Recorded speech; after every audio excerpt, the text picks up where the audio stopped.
6 engineers stood in the private garage of Marchetti Motors, their faces grim under the fluorescent lights. Elena Marchetti watched them shake their heads one by one as her father's 1,962 Ferrari 250 GTO sat silent on the lift. The engine had sputtered its last breath 3 days ago, and every specialist in the country had failed to revive it. This was the car her father had driven on the day he proposed to her mother. The car that held 40 years of Marchetti legacy in its elegant curves and hand-stitched leather seats.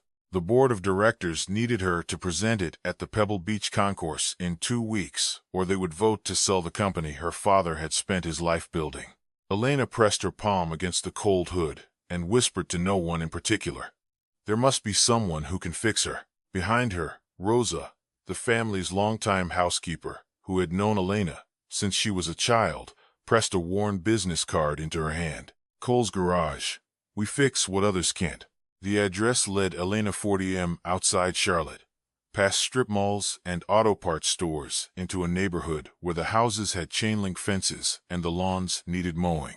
She pulled her black Mercedes to a stop in front of a cinder block building with 2 garage bays and a hand-painted sign that read Cole's Garage in faded blue letters. A rusted Coca-Cola machine hummed near the entrance, its front panel dented from years of use. This could not be the place. Inside the first bay, a pair of legs in oil-stained jeans extended from beneath a 1970 Chevelle with primer gray panels and a missing rear bumper. A little girl sat cross-legged on a blue plastic milk crate nearby. A picture book about vintage automobiles open in her lap. Her dark hair was pulled back in 2 uneven pigtails, and she wore a pink t-shirt that said Future Engineer in glittery letters. She looked up at Elena with curious brown eyes that seemed far too observant for a child her age. Are you here to get your car fixed? Elena looked around the cluttered space, trying to reconcile what she was seeing with the reputation that had brought her here. The tools were old, but meticulously organized. Each wrench and socket in its designated spot. Engine parts lined metal shelves along the back wall labeled with masking tape and marker. A calendar from 2019 still hung near the cash register, frozen in time. I need someone who actually knows what they are doing, Elena said, her voice carrying more edge than she had intended. She heard the words leave her mouth and immediately regretted them, but she was too proud to take them back. The legs slid out from under the Chevelle on a wheeled creeper. Marcus Cole stood up slowly, unfolding to his full height, wiping his hands on a red shop rag that had seen better days. He was tall, over 6 feet, with broad shoulders and forearms roped with muscle from years of physical labor. His face had the weathered quality of someone who had seen trouble and come out the other side scarred, but standing. His amber-brown eyes assessed Elena without judgment, without the fawning recognition she usually received when people realized who she was. What kind of car? His voice was low and measured. A Ferrari, Elena said. A 250 GTO 1962. Marcus went completely still. That was the kind of car that existed in museums and private collections, not in small-town garages in North Carolina. What is wrong with it? That is the problem, Elena replied. No one can figure it out. The engine misfires intermittently. The timing seems off, but inconsistently. Every mechanic and engineer who has examined it says something different. She watched his face for recognition, for greed, for the kind of hunger she usually saw when people realized the scope of her wealth. Instead, Marcus asked questions. When did it start? Did you notice anything unusual before the first misfire? How does it sound when you turn the key? Does it idle rough from the beginning or cut out after it warms up? Has anyone checked the fuel delivery system? Elena found herself answering in detail, surprised that he asked things none of the other engineers had thought to ask. They had all wanted to hook the car up to diagnostic computers to replace parts wholesale. Marcus was asking about the car's behavior, its personality, as if it were a patient describing symptoms. Daddy fixed a car once that even the museum could not fix, the little girl announced proudly from her milk crate. It was a 1936 Duesenberg, and they said it would never run again. But Daddy listened to it for 3 whole days, and then he knew exactly what was wrong. Elena looked at her properly for the first time. "What is your name?" "Lily," the girl said. "I am 9 years old." She held up 9 fingers for emphasis. Marcus put his hand on Lily's shoulder, a gesture that was protective and proud at the same time. "I appreciate you coming all the way out here," he said to Elena, his tone polite but final. "But I do not work on cars like that anymore." Elena felt the rejection like a door closing in her face. "Why not?" Marcus did not answer. He simply turned back toward the chvel, dismissing her completely. Elena was not used to being dismissed. She opened her mouth to press her case when Lily suddenly started coughing. It began small, just a tickle in her throat, but quickly escalated into a wheeze that made the girl's thin chest heave with effort. Her face went pale, then flushed, and her eyes widened with the particular fear of someone who could not get enough air. Marcus moved instantly, all his cool detachment vanishing. He pulled an inhaler from his back pocket with the practiced speed of someone who had done this hundreds of times before, kneeling beside his daughter with urgent calm. He shook the inhaler twice, pressed it to Lily's lips, and coached her through the dose with a steady stream of quiet words. "Breathe slow, sweetheart. That is it, nice and easy. Hold it in. Good girl. Just like we practiced." Helena watched him hold Lily against his chest, his callous hands impossibly gentle on her narrow back. The fear in his eyes was raw and absolute, the kind of terror that only parents truly understood. After a long moment that felt like an hour, Lily's breathing steadied. The color returned to her cheeks, and she looked up at her father with a weak but genuine smile. "I am okay, Daddy. I just forgot to breathe slow like you said." Marcus kissed her forehead, his eyes still bright with residual fear. "I know you are okay, baby. I know." When he finally stood, Elena noticed what she had somehow missed before. A photograph on the wall behind the cash register. A younger Marcus, maybe 10 years younger, clean-shaven and bright-eyed, wearing a red uniform with the prancing horse logo on his chest. He stood beside a Formula One car, grinning with the confident joy of a man who had found his calling. The Ferrari logo was unmistakable. "You used to work for Ferrari," she said quietly. It was not a question. Marcus's jaw tightened. The transformation was immediate and complete, as if a wall had slammed down behind his eyes. "That was a long time ago," he said. "A different life." His voice carried a warning that Elena knew better than to ignore. But as she walked back to her Mercedes, her heels crunching on the gravel, she also knew she was not done with Marcus Cole. Elena spent the next 2 days making phone calls from her corner office at Marchetti Motors headquarters. She had contacts everywhere, and it did not take long to find what she was looking for, though she almost wished it had. Marcus Cole had been a rising star at Ferrari's headquarters in Maranello, Italy. He had started as a junior engineer, fresh out of MIT, and risen through the ranks with almost supernatural speed, earning a reputation as someone who could diagnose problems that stumped entire teams of specialists. The old mechanics called him the Whisperer, because he seemed to hear things in an engine that no instrument could measure. Then, 5 years ago, everything had fallen apart. He had been accused of stealing proprietary hybrid engine designs and selling them to a competitor. The charges had made international headlines. Ferrari had terminated him immediately, and the Italian authorities had arrested him on industrial espionage charges. The case had dragged on for 8 months before being quietly dropped for lack of evidence. But by then, the damage was done. His reputation was destroyed. His name synonymous with betrayal in an industry built on trust and legacy. No one in the automotive world would touch him. He had returned to the States with nothing but his daughter and his tools to a small town where no one knew his name and opened a garage that barely kept the lights on. Elena drove back to Cole's garage on a Thursday morning.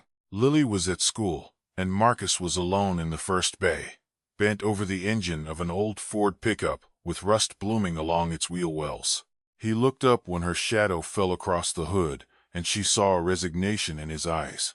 He had been expecting her to come back. "You are back." Elena nodded. "I know what happened to you in Italy. I know about the accusations, the arrest, the trial that never happened." Marcus straightened slowly, his expression guarded but not hostile. He seemed almost relieved that the pretense was over. "Then you know why I said no? I know what they accused you of. Elena said carefully. I also know the charges were dropped. No evidence, no conviction. That does not matter. Marcus's voice was flat. People believe what they want to believe. Once your name is attached to something like that, the truth becomes irrelevant. Elena stepped closer. I do not care what they said you did. I do not care what the newspapers printed or what the industry whispers when your name comes up. I care about one thing. Can you fix my car? Marcus studied her for a long moment, his amber eyes searching her face. Why does this car matter so much to you? You could buy any Ferrari in the world because it was my father's. Elena heard her own voice crack. He died 2 years ago. Pancreatic cancer. He fought it for 18 months and lost. That car is the last piece of him I have left. The board of directors wants to sell the company he built from nothing. If I cannot prove that Marchetti Motors still has a soul, they will tear apart everything he spent his life creating. Something shifted in Marcus's eyes. Understanding, maybe, or recognition of a grief that mirrored his own. He knew what it meant to lose everything. I will pay you triple your normal rate, Elena continued. Whatever you want. Name your price, but more than that, I will provide full health insurance for you and your daughter for 5 years. The best coverage money can buy. Marcus's jaw tightened at the mention of Lily. Her medications, Elena continued quietly. They are expensive, and they are going to get more expensive as she grows. I have done my research, Mr. Cole. You are barely making rent. Last month, you were 2 weeks late on your electrical bill. The words hung between them, uncomfortable and true. Marcus was quiet for a very long time. His hands flexed at his sides, wrestling with pride and practicality. Finally, he spoke. I work alone. No one looks over my shoulder. Your engineers, your consultants, whoever else you have been using, they stay away from my garage. Done. And if I cannot fix it, then I will find another way. But something tells me you can. The Ferrari arrived 2 days later on a flatbed truck. Marcus directed the driver to lower it carefully into the second bay, then stood back and simply looked at it. The car was breathtaking, even in its broken state. Cherry red paint that had been hand-polished for 6 decades. Chrome trim that caught every stray beam of sunlight. He walked around it slowly, running his fingers along the curves of the fenders. When he reached the front, he placed both palms flat on the hood and closed his eyes. Elena watched from the doorway, uncertain what she was witnessing. Marcus remained frozen for nearly a minute, his head slightly tilted as if listening to a frequency only he could hear. She has been crying for a long time, he said softly, but nobody listened. What do you mean? This car is alive, Miss Marchetti. Not literally, but in the way things become alive when people love them enough. When they pour their hearts into them year after year. Your father loved this car, and right now, she is trying to tell us what is wrong. We just have to be patient enough to hear it. For the first time in weeks, Elena felt something she had almost forgotten how to feel.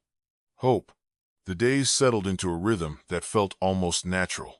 Marcus worked on the Ferrari from dawn until Lily's school bus dropped her off at 3:30 each afternoon, then took a break to help with homework and make dinner before returning to the garage after she went to bed.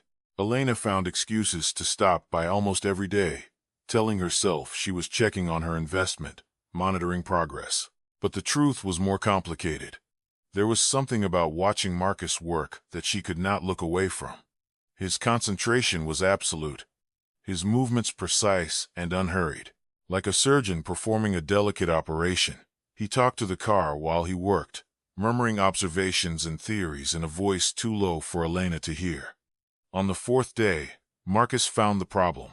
The fuel delivery system, he explained, pointing to a maze of vintage components.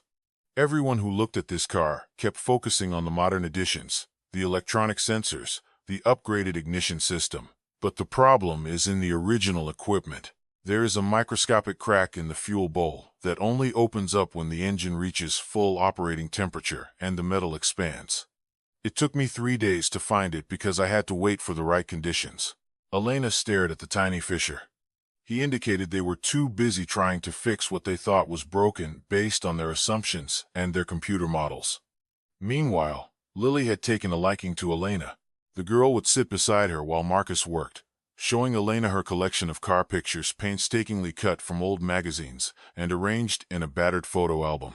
"Daddy says, every car has a story," Lily explained one afternoon while Elena sat beside her. "Some stories are happy, and some are sad, but they are all worth knowing." "What is your car's story?" Elena found herself telling Lily about her father, how he had started Marchetti Motors in a rented warehouse, with nothing but $4,000 and a prototype he had built in his garage. How he had driven that very Ferrari on his first date with Elena's mother, borrowing it from a friend who collected exotic cars.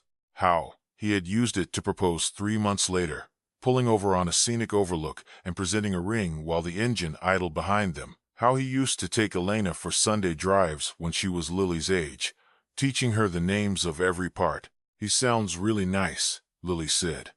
He was the best man I have ever known. He just never learned how to say how he felt." But everything changed when Vincent Hale discovered what Elena was doing.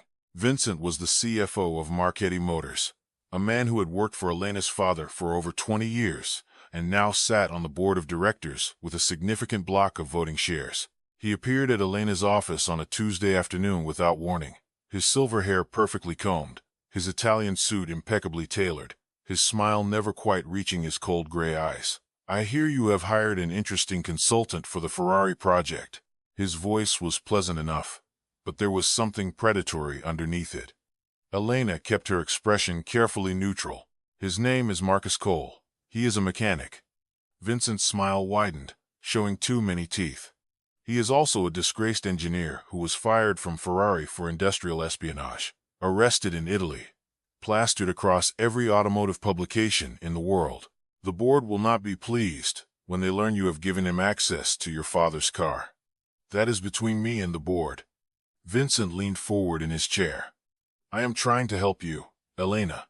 Your father trusted me for 20 years. Trust me now. Get rid of this mechanic before he embarrasses you, before he embarrasses the company." After Vincent left, Elena sat alone in her office for a long time, watching the sun set over the Charlotte skyline. Then she picked up her phone and made a call to a private investigator she had used before. If Vincent was this worried about Marcus Cole, there was more to the story than anyone had told her. That night, Marcus found his toolbox rearranged. Small things had been moved just slightly. A wrench placed in the wrong drawer. A diagnostic cable coiled in the opposite direction. Someone had been in his garage. Someone had gone through his things. He did not mention it to Elena, but he started locking the door. Elena confronted Marcus on a rainy Tuesday evening, the garage dim except for the work lights illuminating the Ferrari's open-engine bay. Water droomed on the metal roof and streamed down the small windows. "Richard Brennan came to see me today," Elena said. "He is my head of engineering. Been with the company almost as long as Vincent." Marcus did not look up from the carburetor he was carefully reassembling. "I know who he is. He told me about Italy, about the designs you supposedly stole, about the arrest and the way your career ended overnight." Marcus's hands stilled on the wrench. "Supposedly, that is an interesting word choice. Tell me what really happened," Elena said. "Not the official version. What actually happened to you?" Marcus was quiet for a long moment. Then he straightened slowly, setting down his tools, and moved to the workbench along the back wall. He leaned against it with his arms crossed over his chest. 5 years ago, I designed a hybrid propulsion system for Ferrari. Not just an improvement on existing technology, something genuinely revolutionary. A way to combine electric motors with traditional engines that would have changed the entire industry. More power, better efficiency. The kind of breakthrough that comes along maybe once in a generation. His voice was flat, almost clinical, as if he were describing something that had happened to someone else. A colleague named David Reiser saw an opportunity. He had connections I did not have, people who would pay a lot of money for that kind of technology. When the design surfaced at a competitor 6 months later, someone had to take the blame. David had political protection. His family had been in the automotive industry for 3 generations. I was the easy target, the new guy, the American, the outsider who had risen too fast and made too many people jealous. Elena listened without interrupting. The night I was arrested, Marcus continued, his voice dropping lower, my wife packed a bag. We had been having problems for a while. The long hours, the pressure, the isolation of living in a foreign country. But I thought we were working through it. Sarah said she did not sign up for this. She said she could not raise Lily with a criminal for a father. She left before I even made bail. Filed for divorce 2 weeks later, and she never came back.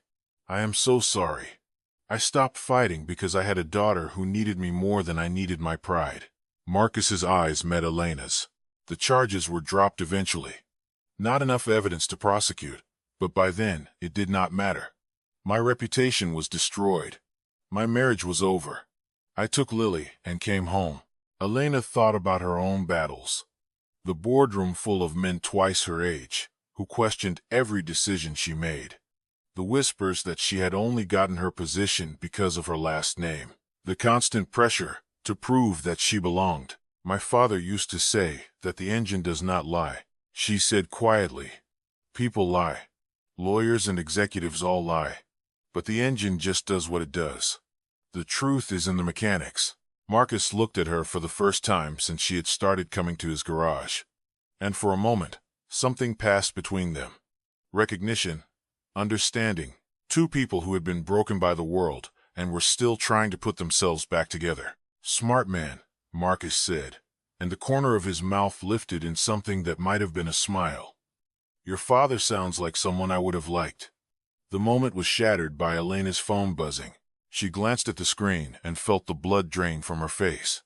It was an email from the board of directors sent by Vincent Hale.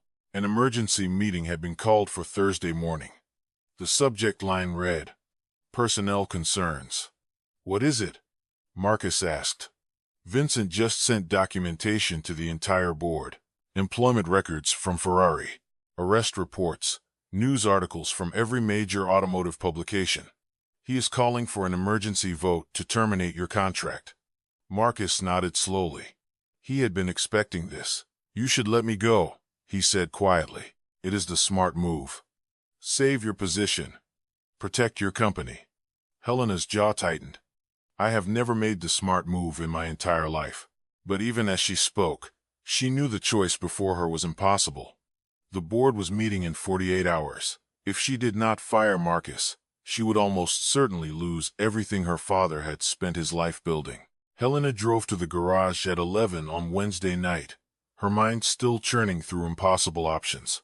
She had spent the entire day in meetings, reviewing documents, and consulting with lawyers. The math was brutally simple. Her company or her conscience, her father's legacy, or one man's dignity. She knew what her father would have wanted her to do. She just was not sure she was strong enough to do it. The garage door was unlocked when she arrived. Inside, the work lights cast warm pools of gold across the concrete floor, and she heard something unexpected. Laughter. She followed the sound and found Marcus and Lily sitting on the floor beside the Ferrari. Lily had a stethoscope pressed against the engine block, and Marcus was guiding her small hand to different spots on the metal surface. Hear that? Marcus asked. That is the fuel pump. It makes a kind of whirring sound, very rhythmic. And that other sound, the one that is a little deeper, that is the alternator. They have different voices, like instruments in an orchestra. Lily closed her eyes, concentrating. The fuel pump sounds like someone humming, she said after a moment, like you do when you are working, and the alternator sounds like someone thinking. Marcus laughed, and the sound transformed his face completely. The weariness fell away, and for just a moment, Elena could see the man he must have been before everything went wrong. That is exactly right, he said, pulling Lily into a hug. You have better ears than half the engineers I worked with at Ferrari. Elena stood frozen in the doorway. This was what she had come here to destroy. Not just a job, but this moment. This father and daughter finding joy together in a broken world. Marcus looked up and saw her standing there. His smile faded as he read the expression on her face. They gave you an ultimatum, he said. Elena nodded. I came here tonight to tell you that I have to let you go, that I do not have a choice, that the board is forcing my hand. Marcus gently disentangled himself from Lily and stood up. I understand, he said quietly. I have been in this situation before. I know how it ends. No, Elena said, and her voice came out stronger than she expected. You do not understand. That is what I was going to say. That was the speech I had prepared during the entire drive over here. She stepped forward into the light. But then I walked in and saw you with your daughter, and I realized something important. My father did not build this company on lies. He did not cut corners or betray people. He built something real, and he did it the right way. I am not going to save his company by becoming everything he taught me to despise. Marcus stood very still. Elena, you will lose everything.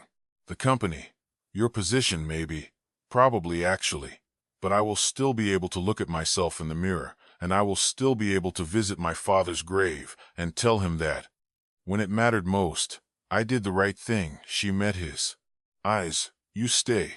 We finish the car. Whatever happens after that, we face it together. Before Marcus could respond, his phone rang. He looked at the screen, and his face changed. It was the hospital. Lily's pediatrician. Something was wrong with her latest test results. They needed to come in immediately. The next 6 hours were a blur of fluorescent lights and antiseptic smells and beeping machines. Lily had suffered a severe asthma attack at school that afternoon, far worse than anything Marcus had seen before. Her oxygen levels had plummeted before the school nurse could intervene. She was stable now, the doctors assured them, but they wanted to keep her overnight for observation. Marcus filled out insurance forms and argued with administrators about coverage limits, while Elena sat in the plastic chair beside Lily's bed. She did not ask permission or offer explanations. She simply stayed. When Lily woke up around 3:00 the morning, confused and frightened, it was Elena's hand she reached for in the darkness. Miss Elena, am I okay? I am right here, sweetheart. Elena brushed the hair back from Lily's clammy forehead. Your daddy is just down the hall talking to the doctors. He will be right back. Lily's eyes fluttered. You smell nice, she murmured. Like flowers. Like my mama used to smell before she went away. Elena's throat tightened. Go back to sleep, honey. I am not going anywhere. I will be right here when you wake up. When Marcus returned 20 minutes later, he found them like that. Elena slumped in the uncomfortable plastic chair, her hand still wrapped around his daughter's fingers. Lily was sleeping peacefully, her face relaxed for the first time in hours. Marcus stood in the doorway for a long moment, and something in his chest cracked open, something he had kept carefully locked away for 5 years. Lily came home from the hospital 2 days later, armed with a new inhaler, 3 different prescriptions, and strict instructions to rest. The board meeting had been postponed due to Elena's family emergency, buying them precious time. Marcus threw himself back into work on the Ferrari with renewed determination, putting in 1 8-hour days, while Elena managed the board's increasingly hostile inquiries. She spent her nights digging through old files, searching for something that could explain Vincent's obsession with Marcus. She found it buried in a folder of archived emails from 7 years ago, correspondence between Vincent Hale and a technology broker in Munich, discussions about proprietary automotive designs, specific mentions of a young American engineer at Ferrari who was getting dangerously close to a breakthrough. The dates matched perfectly with Marcus's time at Ferrari. The technology described matched exactly with the hybrid system Marcus had designed. Vincent had not just been a passive beneficiary of Marcus's downfall. He had been the architect of it. He had orchestrated the theft through intermediaries, arranged for the designs to surface at a competitor, and ensured that Marcus would take the blame while he collected the profits. And now 5 years later, he was doing exactly the same thing to Elena. She confronted him in his corner office the next morning.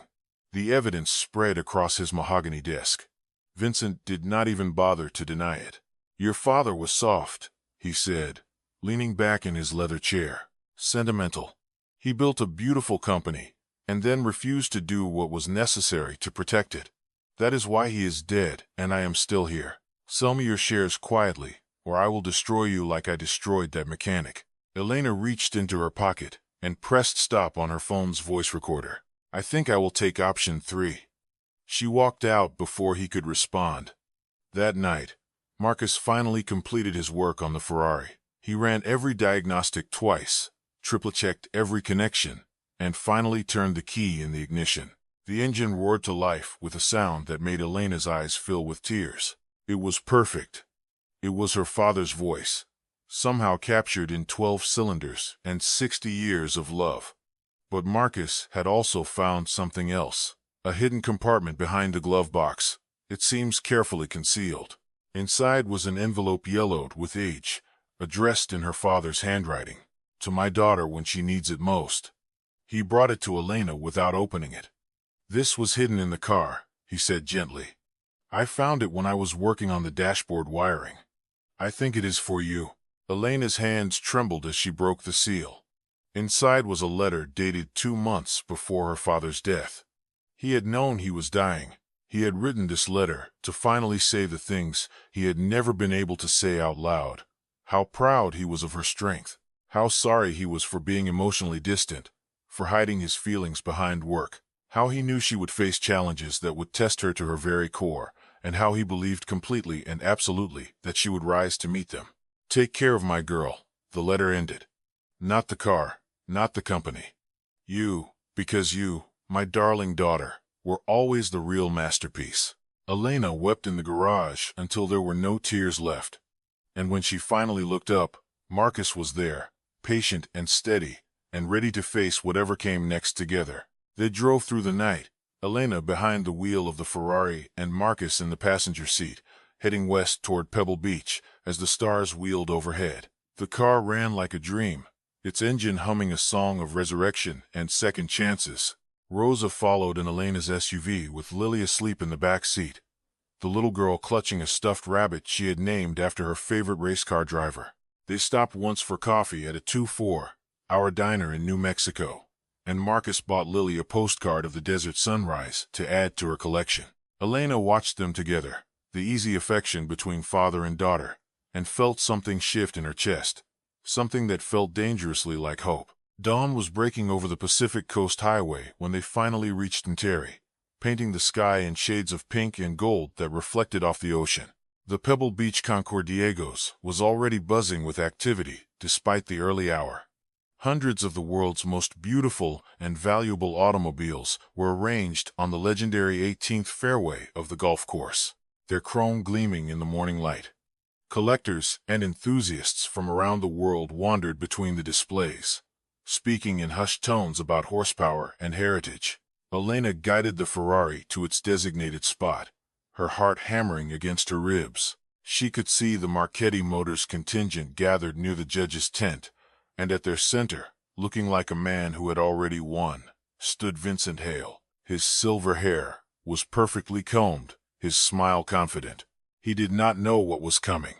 The morning passed in a blur of inspections and interviews. The Ferrari drew crowds wherever Elena drove it, enthusiasts marveling at its condition, its sound, the obvious love that had gone into its restoration. Reporters asked questions about the car's history, about Marchetti Motors, about Elena's vision for the company's future. She answered on autopilot, her attention fixed on the confrontation she knew was coming. At noon, the formal judging began. Elena stood beside the car, fielding technical questions from a panel of experts, explaining the restoration process and the car's provenance. When they asked who had done the mechanical work, she did not hesitate. "This car was saved by a man named Marcus Cole," she said, her voice carrying across the gathered crowd. "Some of you may recognize that name. 5 years ago, he was one of the most brilliant engineers in the automotive industry. And then, your industry, our industry, tried to destroy him. Let me tell you what really happened. What followed was a controlled demolition of 5 years of lies and betrayal." Elena presented the evidence she had gathered document by document, email by email, the correspondence between Vincent and the technology broker in Munich, the financial records showing hidden payments, the timeline that proved Marcus had been framed for a crime he did not commit. She named names, cited specific dates, provided documentation that would stand up in any court of law. The crowd grew absolutely silent. Cameras flashed. Reporters typed furiously on their phones. The story was too good, too dramatic, too perfect not to cover. Vincent tried to slip away through the back of the crowd, his face pale and sweating, but security personnel that Elena had positioned earlier that morning blocked every exit. Near the edge of the gathered crowd, Elena spotted a man she recognized from her research. David Reiser, the colleague who had actually stolen Marcus's designs, now a vice president at Ferrari's North American division. His face had gone white as he listened to Elena's presentation as he realized that the walls were closing in. He was already reaching for his phone, probably to call a lawyer, when two men in dark suits approached him from either side. Federal investigators, Elena would learn later. The authorities had been listening to her presentation, and they had questions of their own. The rest of the day unfolded like a fever dream. Vincent was escorted away in handcuffs, shouting threats and promises of retaliation that no one believed anymore. Richard Brennan, his loyal lieutenant, followed shortly after, head bowed in shame. The Marchetti board of directors, watching the live stream from Charlotte, held an emergency vote that vindicated Elena unanimously and removed Vincent from his position, effective immediately. Ferrari's North American president, a distinguished man with silver temples, approached Marcus personally. He offered a formal public apology on behalf of the company, an immediate reinstatement at any position Marcus wanted, and a settlement that would make him wealthy for the rest of his life. Marcus listened politely to the entire offer, nodding at the appropriate moments. Then he shook his head. "I appreciate everything you are saying," he told the executive. "I really do, but I have a garage to run back in North Carolina, and I have a daughter who needs her father home for dinner every night, not flying around the world, chasing the next big project." The executive started to argue to explain the opportunities Marcus would be walking away from, but then he stopped because he recognized something in Marcus's eyes. The peace of a man who had finally found what actually mattered. Although, Marcus added with a slight smile, glancing at Elena, "I might consider some consulting work on the side, if the right partner were to ask." That evening, as the sun set over Caramel Bay in spectacular shades of orange and purple, Elena found Marcus standing alone at the edge of the fairway. The Ferrari gleamed behind him, a first-place ribbon now proudly displayed on its hood. The crowds had thinned, and the air was cool and clean. "You could have had everything back," Elena said quietly, coming to stand beside him. "Fame, fortune, redemption on their terms." Marcus turned to look at her, and his face was calm and open in a way she had never seen before. "I already have everything back," he said. He glanced toward Rosa's SUV parked in the lot where Lily was pressing her face against the window, waving frantically, her grin visible even from this distance. "And some things I never had before." Elena followed his gaze. When she looked back, Marcus was watching her with an expression she could not quite read. Something warm and vulnerable and hopeful. "Thank you," he said quietly, "for believing me when no one else would. For risking everything to do the right thing." Elena smiled, feeling something shift and settle in her chest. "My father always said that the engine does not lie. I just had to learn how to listen." The drive back to Charlotte took 2 days. They stopped at roadside diners and scenic overlooks and quirky tourist attractions that Lily spotted from the highway. They let the little girl pick the music and the restaurants, turning what could have been an exhausting journey into something that felt almost like a family vacation. Rosa, following behind in the SUV, pretended not to notice how often Elena and Marcus found excuses to stand close together, to touch hands while passing coffee cups, to share private smiles that needed no translation. 6 months later, Cole's garage looked different. The cinder block building had been renovated, its 2 bays expanded to 4, its equipment updated to handle vintage restoration work from collectors across the country. A new sign hung over the entrance, Cole and Marchetti Restorations. The partnership made official 3 months after Pebble Beach. Lily was thriving.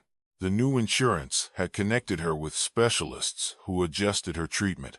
She had not had a serious attack in 4 months. She still sat on her milk crate in the garage after school, but now she was helping, learning to identify engine sounds with an accuracy that made her father proud. Elena divided her time between Charlotte and the garage, flying in every weekend. Marchetti Motors was stronger than ever. the scandal having attracted unexpected sympathy from an industry tired of watching good people get destroyed by corporate politics. On a Sunday afternoon in October, the three of them sat on the hood of the Ferrari, watching autumn leaves drift across the parking lot. Lily was drawing in her sketchbook, capturing the car in careful pencil strokes. "I think my father would have liked you," Elena said quietly. Marcus smiled. "I think I would have liked him, too." Lily looked up from her drawing. "Daddy, can Miss Elena come to my birthday party next week?" Marcus and Elena's eyes met. Something unspoken passed between them. "I think," Marcus said slowly, "that Miss Elena might be around for a lot more than just birthday parties." Lily's face lit up. She turned back to her drawing, adding a small figure beside the car that had not been there before. The afternoon light caught Elena's hair as she leaned against Marcus's shoulder. He put his arm around her, and for a long moment, no one spoke. The only sound was the distant hum of traffic and the rustle of leaves, and the quiet contentment of three people who had found their way home. Some engines break down because they are old, Marcus thought, watching his daughter draw. Some break down because they have been neglected, but the ones worth saving just need someone patient enough to listen and brave enough to believe they can run.